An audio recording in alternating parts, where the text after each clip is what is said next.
तो हमने पिछले लेक्चर में 10th साइंस का ह्यूमन आई वाला चैप्टर में ह्यूमन आई के बारे में हमने जाना था।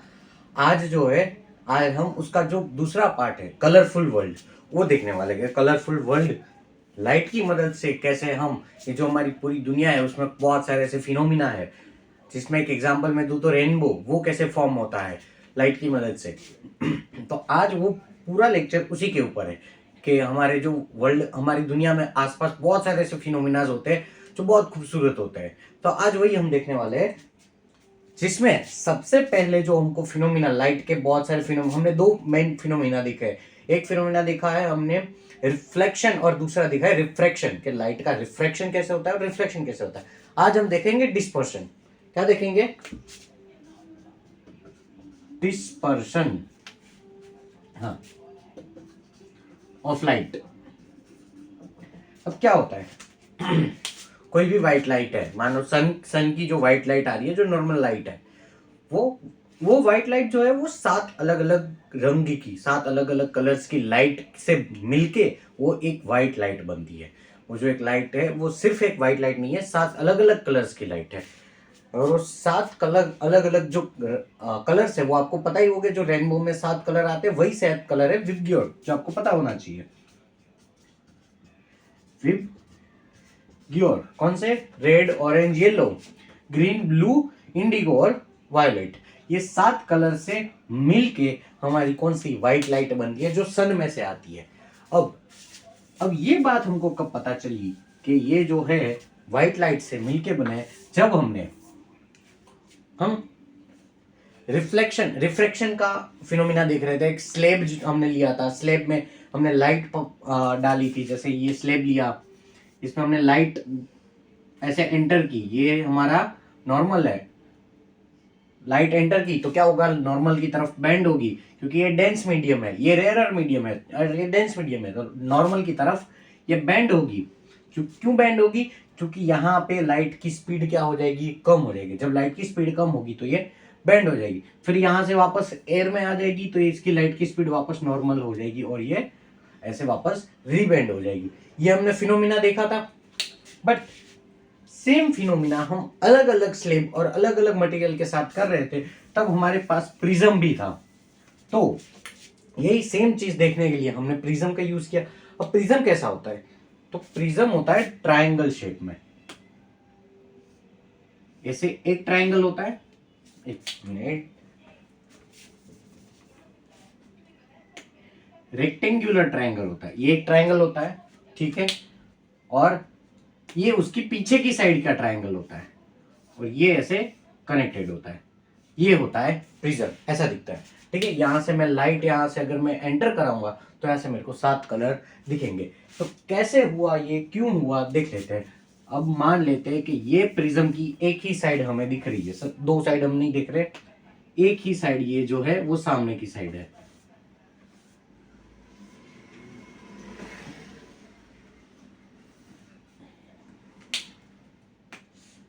ये क्या है? प्रिज्म, ठीक है।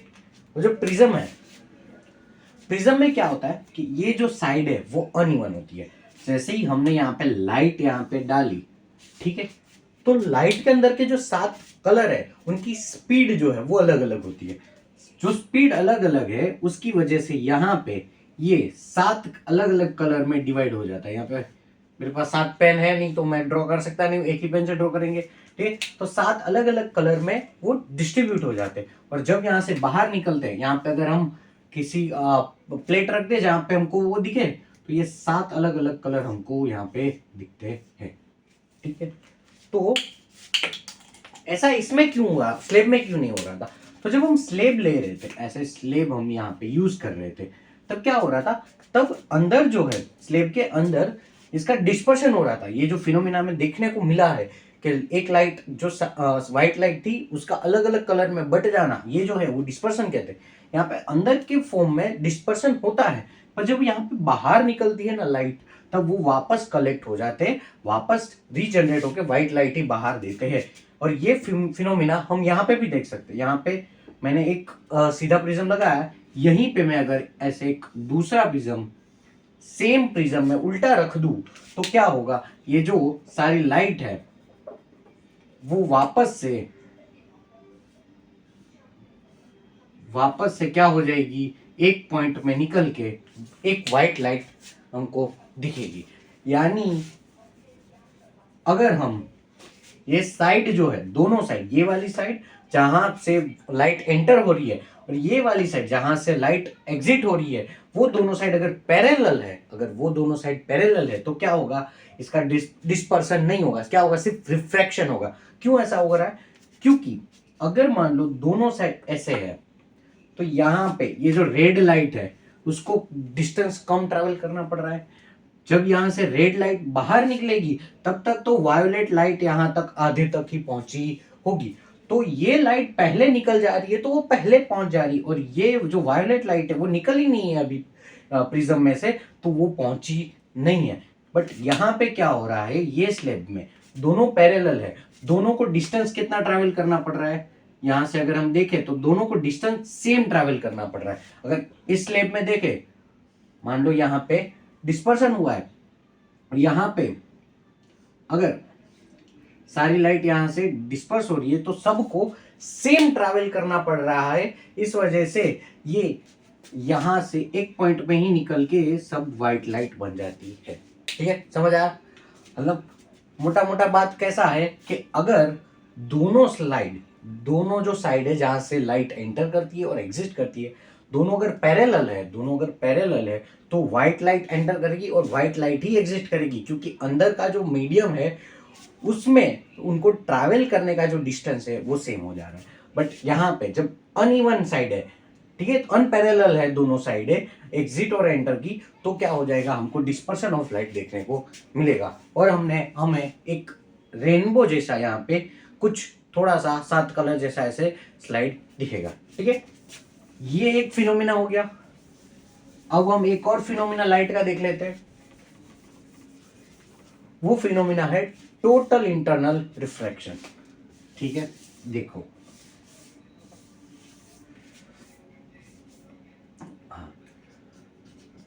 Total internal reflection.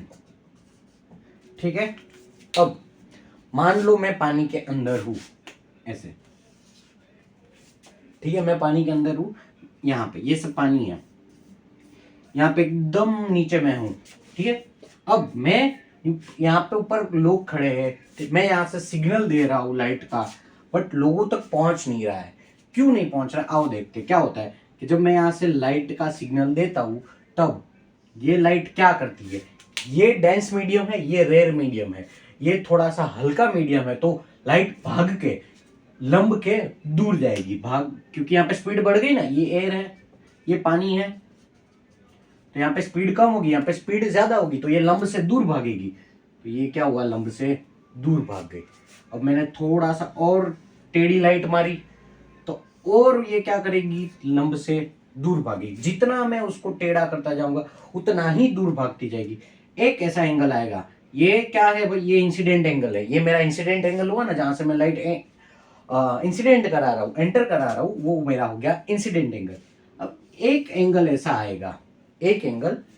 आएगा कि जिस एंगल पे मैं अगर लाइट यहाँ पे मारूंगा तो वो यहाँ पे 90 डिग्री पे रिफ्रैक्ट करेगी, कि 90 डिग्री तक बेंड हो जाएगी।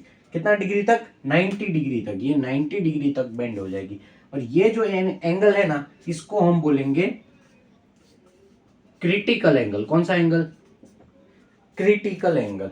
और इस एंगल से ज्यादा, अगर इस एंगल से भी ज्यादा बड़े एंगल पे मैं यहाँ पे लाइट को एमिट करूंगा, लाइट को मैं इंसिडेंट करूंगा, तो क्या होगा भाई, तो अब ये जो एंगल है वो क्रिटिकल एंगल से भी बड़ा एंगल बन जा रहा है, तो ये जो लाइट है ये वापस पानी के अंदर चली जाएगी। इसी वजह से ये यहाँ पे नहीं जा रही है और लोग यहाँ पे जो खड़े वो मुझे नहीं देख पा रहे। क्यों, क्योंकि ये जो लाइट मैं मार रहा हूँ वो वापस पानी के अंदर चली जा रही है, क्योंकि यहाँ पे क्रिटिकल एंगल आ जाता है जो 90 डिग्री पे लाइट को बेंड कर देता है, और उससे भी ज्यादा एंगल पे अगर जाए तो वो टोटल इंटरनल रिफ्लेक्शन करता है। रिफ्लेक्शन समझ आया? इंटरनल मतलब अंदर का ही, टोटल मतलब पूरे का पूरा, पूरी लाइट वो क्या है अंदर की तरफ ही बेंड कर देगा। ये समझ आ गया? अब जो मेन फिनोमिना है, जो हमारा मेन जो रेनबो फॉर्मेशन है वो देख लेते हैं। क्योंकि रेनबो फॉर्मेशन जो है वो सिर्फ और सिर्फ प्रिज्म या डिस्पर्शन ऑफ लाइट की मदद से नहीं किया जा सकता, उसमें टोटल इंटरनल रिफ्लेक्शन भी लगता है। तो हमारा जो रेनबो फॉर्मेशन है, अगर क्वेश्चन ऐसा है कि रेनबो फॉर्मेशन में कौन सा फिनोमिना लाइट का यूज होता है, तो दोनों यूज होता है। एक तो टोटल इंटरनल रिफ्लेक्शन भी यूज होता है और डिस्पर्शन ऑफ लाइट भी यूज होता है। कैसे दिखते हैं? तो कभी आपने रेनबो देखा हो? कब देखा हो? जब बारिश आके गई हो, यानी हमारे जो एयर है, जो हमारा एटमॉस्फेयर है, उसमें क्या होंगे? वाटर मॉलिक्यूल्स, वाटर ड्रॉपलेट्स होंगे। ऐसे बड़े बड़े, इतने बड़े तो नहीं होंगे, थोड़े छोटे होंगे, पर यहाँ पे क्या अच्छे से देखने के लिए हमने बड़ा सा वाटर ड्रॉपलेट लिया है। ऐसे बड़े बड़े वाटर ड्रॉपलेट्स होंगे और यहाँ पे हमारा सन होगा। अब क्या होगा? ये सन में से लाइट आती है, हाँ भाई आती है, सन में से लाइट आती है। ये जो वाटर ड्रॉपलेट्स होते हैं वो कुछ ऐसे शेप में होते हैं, अनइवन शेप में होते हैं, ठीक है? पैरेलल स्लाइड नहीं होते हैं। जो जब पैरेलल स्लाइड नहीं होता, अनइवन शेप होता है, तो क्या होता है? सॉरी, डिस्पर्सन होता है। तो यहाँ पे हो गया लाइट का डिस्पर्सन। अब ये जो हमारा एंगल है, ये जो इंसिडेंट एंगल है, ये हमारे पानी के क्रिटिकल एंगल से बड़ा है। क्या हो रहा है? पानी का critical angle I think 40 degree है। कितना है? 40 डिग्री है। और ये आई थिंक 42 डिग्री पे आता है। ये जो लाइट है, लाइट तो हर जगह जाती है, यहाँ पे नहीं आती, यहाँ पे भी आती है, नीचे भी जाती है, हर जगह जाती है। बट एक ऐसी बूंद होगी, यहाँ पे भी चली जाती होगी लाइट, ठीक है? और यहाँ पे भी क्या होता होगा? एक ऐसे डिस्पर्शन होता होगा। बट यहाँ पे क्या है? टोटल इंटरनल रिफ्रैक्शन यहाँ पे नहीं होगा। यहाँ पे TIR, टोटल इंटरनल रिफ्लेक्शन जो है वो यहाँ पे नहीं होता होगा। क्यों? क्योंकि ये जो है वो 40 डिग्री से छोटा एंगल है। यहाँ पे जो इंसिडेंट एंगल है वो 40 डिग्री से छोटा एंगल है। इस वजह से ये लाइट क्या है? ये वापस ऐसे किसी के आंख में, मतलब यहाँ पे ऐसे सीधा चली जाती है। बट ये जो एंगल है ये क्या है? 40 डिग्री से बड़ा एंगल है। आई थिंक 42 डिग्री का ले लेते हैं। तो यहाँ पे क्या होगा? Total internal reflection. और टोटल इंटरनल रिफ्लेक्शन होगा तो यहाँ पे अपने को ऐसे रेनबो फॉर्मेशन दिखेगा। ऐसे बहुत सारी अंदर लाइटें होती है, हमको पता है विबग्योर होता है, विबग्योर, ठीक है? 7 अलग अलग लाइट, तो यहाँ पे हमको रेनबो फॉर्मेशन दिखता है। अब ऐसा क्वेश्चन आता है कि जो रेनबो होता है वो ऐसा सर्कुलर हाफ सेमी सर्कल क्यों होता है? तो वो सेमी सर्कल नहीं होता, पूरा सर्कल होता है। बट प्रॉब्लम क्या होती है? हम जिस लाइन पे खड़े हैं, हम यहाँ पे जमीन पे खड़े, हम जिस लाइन पे खड़े वहां से वो सिर्फ सेमी सर्कल ही दिखता है। पर वो जो रेनबो है वो नीचे भी होता है, ठीक है? वो सिर्फ हमारी आंख में वो लाइट नहीं जा रही है जो नीचे फॉर्म होता है। और सेमी सर्कल ही क्यों होता है? क्योंकि हम जहां पे खड़े हैं, हम यहाँ पे खड़े हैं, हम जहां पे खड़े हैं उस एंगल से ऐसे ही पानी की बूंदें मिलेगी। इस सेमी सर्कल की जो फॉर्म में ही पानी की बूंदें होंगी जो यहां से टोटल इंटरनल रिफ्लेक्शन देती हो। बाकी की जो बूंदें हैं, यहाँ पे होगी, यहाँ पे है, यहाँ पे है, वो क्या है? वो हमको 40 डिग्री का जो टोटल इंटरनल रिफ्लेक्शन है वो दे पाएगी नहीं। इस वजह से ये जो सेमी सर्कल होता है, यहाँ पे सेमी सर्कल में ही ऐसी बूंदें मिलेगी जो हमको 45 डिग्री का, क्या सॉरी 42 डिग्री का हमको एंगल, इंसिडेंट एंगल प्रोवाइड कर पाए, जो 40 डिग्री से बड़ा होता है। और 40 डिग्री से बड़ा एंगल यानी क्या होता है? Total internal reflection. ये क्रिटिकल एंगल है हमारा पानी का। तो 40 डिग्री से बड़ा एंगल यानी हमारा क्या होगा? Total internal reflection. ये सेमी सर्कल में ही होगा, इसके बाहर टोटल इंटरनल रिफ्लेक्शन नहीं होगा, जिस वजह से ये जो हमारी लाइट आ रही है वो डिस्पर्स करके भी सीधी चली जाएगी। और सीधी चले जाके मान लो यहाँ पे कोई इंसान खड़ा है, अगर उसकी आंख में एक व्हाइट लाइट भी आ रही होगी, ऐसे सिर्फ ये लाइट तो नहीं आ रही होगी, ऐसे दूसरी लाइट भी आ रही होगी जो डायरेक्ट आ रही होगी, तो व्हाइट लाइट भी आ रही है, डिस्पर्सन लाइट जो अलग अलग है वो भी आ रही है। बट इसकी जो कैपेसिटी है ये व्हाइट लाइट की जो ब्राइटनेस है वो बहुत ज्यादा होगी कि ये जो बाकी की जो लाइट्स है, जो डिस्पर्स लाइट है, वो हम निगलेक्ट कर सके। बट यहाँ पे तो क्या सामने से कोई ऐसी लाइट आ नहीं रही है, ठीक है। इस वजह से यहाँ पे क्या है, हमको एक रेनबो फॉर्मेशन दिखता है। और हमेशा रेनबो कहाँ दिखेगा, सन जहाँ पे होगा उसकी ऑपोजिट साइड ही दिखेगा, क्योंकि सन यहाँ पे है। और अगर हम सन की साइड में देखें तो क्या हमको सन ही दिखेगा और उसकी लाइट दिखेगी जिसकी ब्राइटनेस ज्यादा होगी। बट सन के ऑपोजिट साइड पे ब्राइटनेस कम होगी, क्योंकि वहां से डायरेक्ट लाइट नहीं आ रही है। तो हमको क्या दिखेगा, सन की ऑपोजिट साइड में ही हमेशा रेनबो दिखेगा। ये रेनबो फॉर्मेशन है, समझ आ गया, ठीक है। अब एक और फिनोमिना देख लेते हैं। ये हमने 2 फिनोमिना देखे हैं अभी ये लेक्चर में, और अभी एक लास्ट फिनोमिना देख लेते हैं, स्कैटरिंग जिसको बोलते हैं। लाइट के बहुत सारे फिनोमिना है। हमने रिफ्लेक्शन देखा, रिफ्रैक्शन देखा, टोटल इंटरनल रिफ्लेक्शन देखा, डिस्पर्सन देखा। अब हम देख लेते हैं स्कैटरिंग। स्कैटरिंग क्या होता है,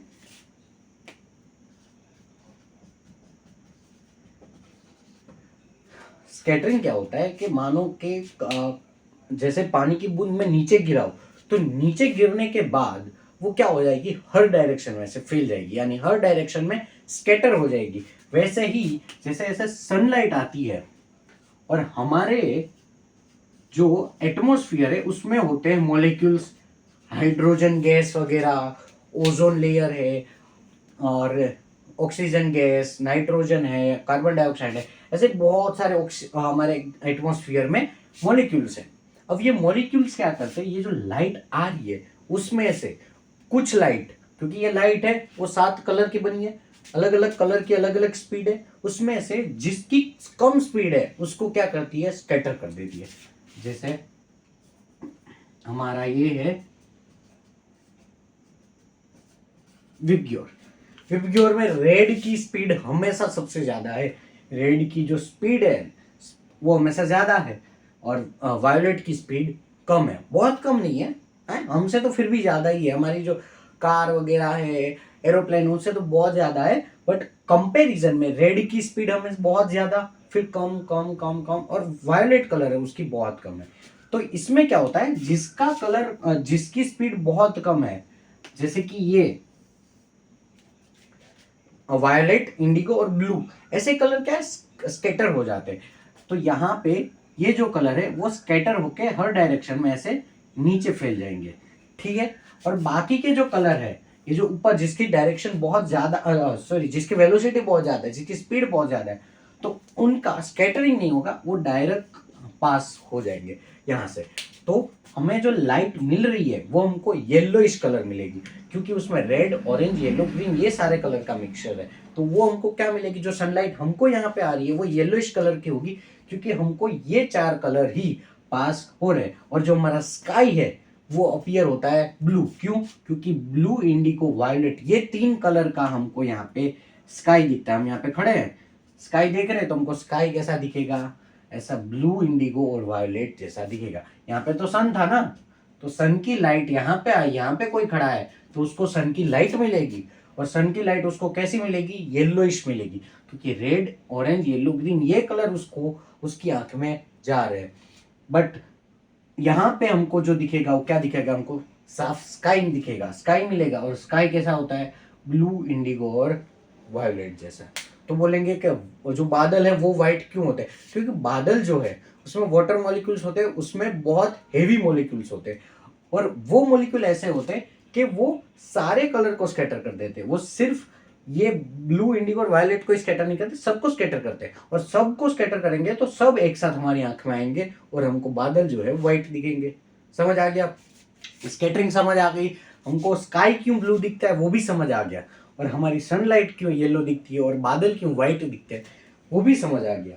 अब हमारा जो दूसरा है कि